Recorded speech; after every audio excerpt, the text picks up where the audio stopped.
할렐루야. 오늘 새벽 예배에 깨어있는 우리 목동교회 모든 성도님들을 축복합니다.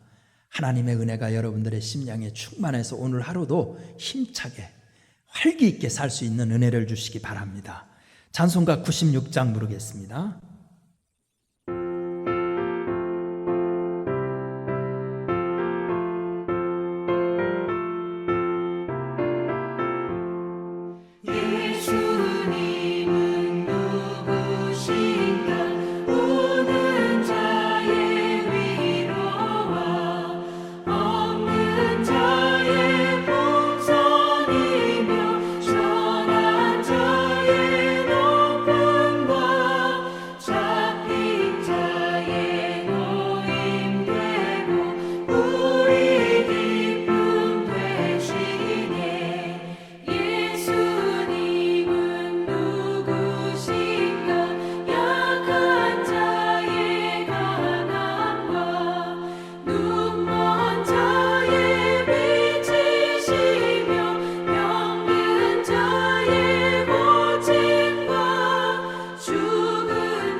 오늘 우리에게 주시는 하나님 말씀은 사무엘하 11장 1절부터 5절입니다.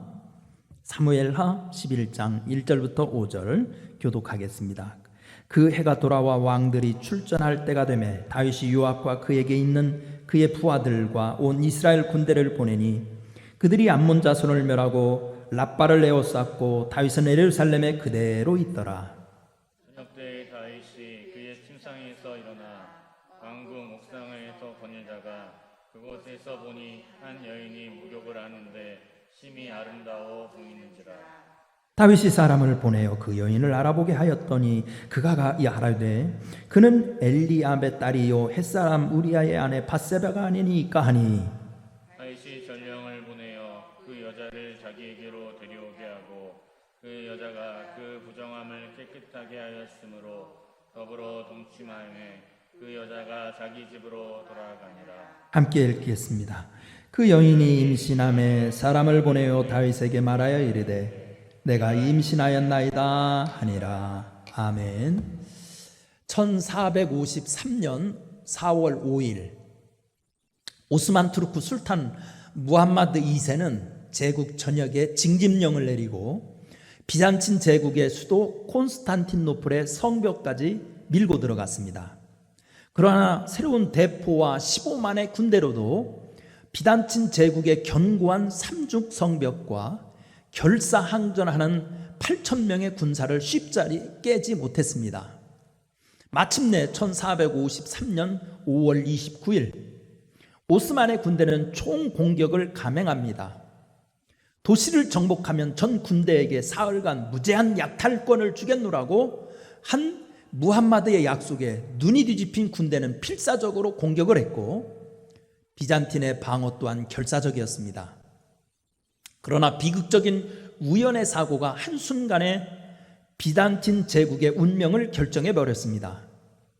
평상시 보행자들이 통행하는 작은 문 케르카포르타라가 알 수 없는 어떤 실수로 열려진 상태였던 것입니다. 외벽에 깨진 틈으로 오스만의 병사 몇 명이 잠입했다가 열린 그 문을 우연히 발견하고 아무런 저항도 없이 도시의 신장부를 향해 열린 케르카 포르타 문을 통해 들이닥쳤습니다. 술탄의 병사들은 약속받은 대로 사흘간에 걸쳐 닥치는 대로 약탈과 파괴를 사륙을 일삼았습니다. 유럽 전체의 보물 창고와도 같았던 천년의 도성 비잔틴의 수도 콘스탄틴노플도 너무나 사소한 방심에 무너졌던 것입니다. 이것은 신앙의 여경에서도 마찬가지입니다. 믿음의 대장부도 한순간 방심하면 무너집니다. 오늘 본문 사무엘하 11장 1절부터 5절에 다윗이 그 사실을 보여줍니다. 그는 골리앗도 쓰러뜨린 믿음의 영웅이었지만 순간의 방심 때문에 그의 일생에 씻을 수 없는 오점을 남긴 사건을 일으킵니다. 과연 믿음의 사람도 방심하기 쉬운 사소한 것은 무엇일까요? 첫째로 영적 태만이입니다. 영적 태만. 1절 2절 같이 읽어보겠습니다.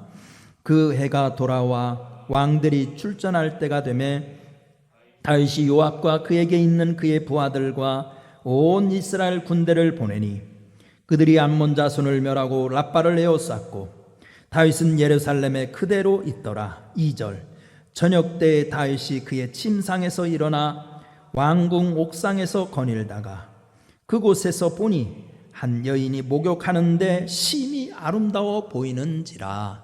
아멘. 다윗의 남의 아내를 빼앗는 간음죄와 그녀의 남편까지 죽이는 살인을 저지른 원인은 무엇이었을까요? 먼저 1절에 그 해가 돌아와 왕들이 출전할 때가 되매 라는 표현에서 찾아볼 수 있습니다.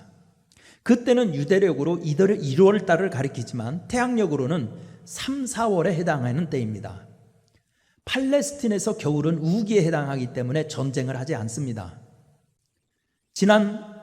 지난번 암몬과의 전쟁에서도 승기를 잡았음에도 이러한 계절적인 문제로 회군하였습니다. 이제는 봄이 돌아와 다시 출정이 가능해진 것입니다. 그래서 요압 장군을 위시한 주력 부대는 전쟁터에 나가 있었습니다. 그런데 온 이스라엘이 출정한 비상 상황임에도 불구하고 무슨 연고인지 다윗은 예루살렘에 평안히 머물고 있었습니다. 또한 2절에 저녁 때 다윗이 그의 침상에서 일어나 라는 표현도 다윗의 방심을 볼 수 있는 말입니다. 물론 이러한 낮잠은 성지에서 한낮에 더 있을 피하기 위한 풍습입니다. 그러나 국가적으로 초긴장 상태에 있었던 당시의 전장 상황에서는 용납하기 힘든 방심입니다. 이러한 표현들은 당시 다윗의 영적 나태함을 알려주는 내용입니다. 이처럼 나태하고 게으른 자의 낮잠은 비극을 부르기 마련입니다. 이 시절 다윗은 모든 대적자들을 물리치고 통일 왕국을 이루어 탄탄대로를 달릴 때입니다. 계속된 승리와 번영으로 인해 자신감은 충천했을 것이고 지난날의 고생스러웠던 기억은 다 잊고 있었을 것입니다. 사람이 너무 잘 나가면 옛날에 자신을 잊는 실수를 합니다. 한없이 부족하고 무능했던 그를 하나님께서 붙들어 승리케 하셨음에도 불구하고 그 은혜마저 망각하게 만드는 것입니다. 영적 참회는 이래서 무서운 것입니다.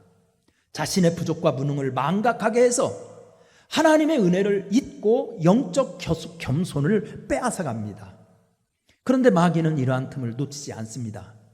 그래서 톨스토이는 게으른 자의 머릿속은 악마가 살기에 가장 좋은 곳이라고 했고 성경은 게으른 자의 길은 가시울타리 같도다라고 잠언 15장 19절에서 말씀한 것입니다.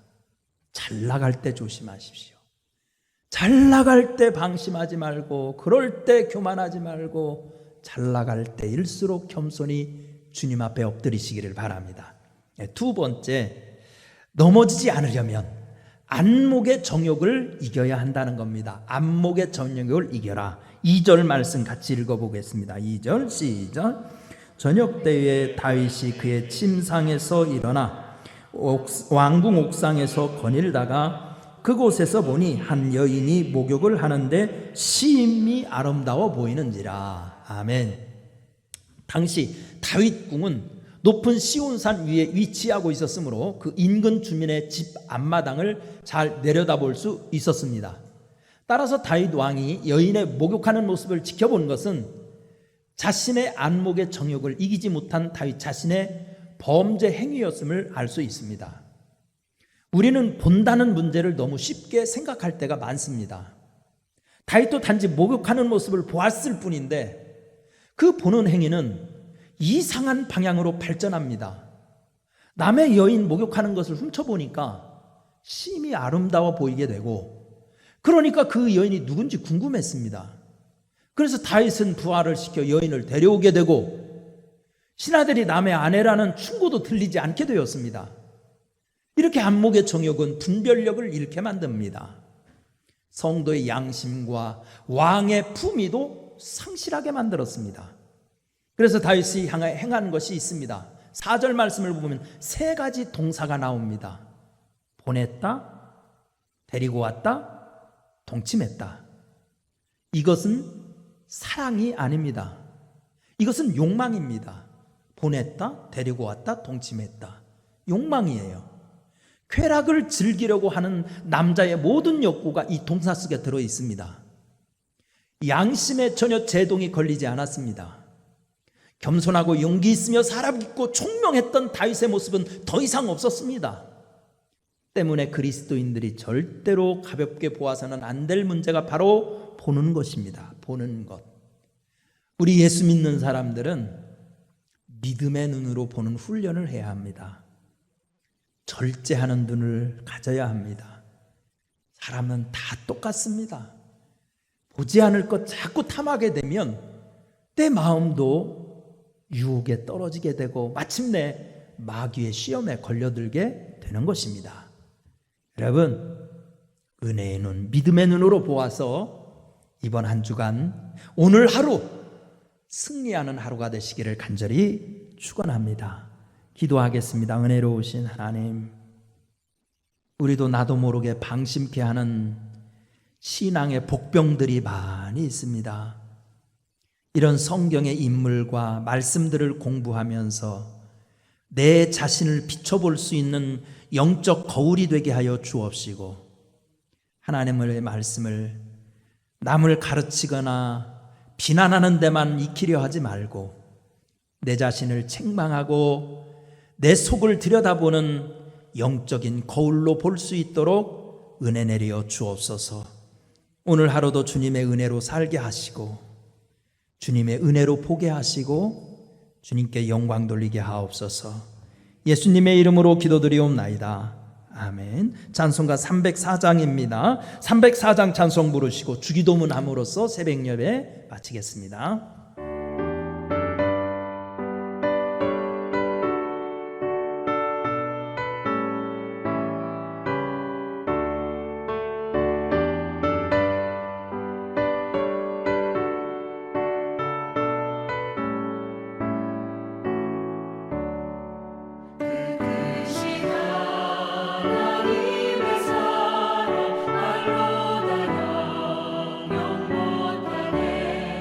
저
하늘에 계신 우리 아버지여, 이름이 거룩히 여김을 받으시오며 나라가 임하시오며 뜻이 하늘에서 이루어진 것 같이 땅에서도 이루어지이다.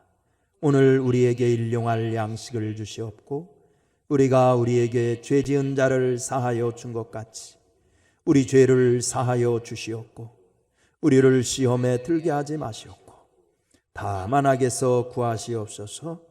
나라와 권세와 영광이 아버지께 영원히 있사옵나이다. 아멘.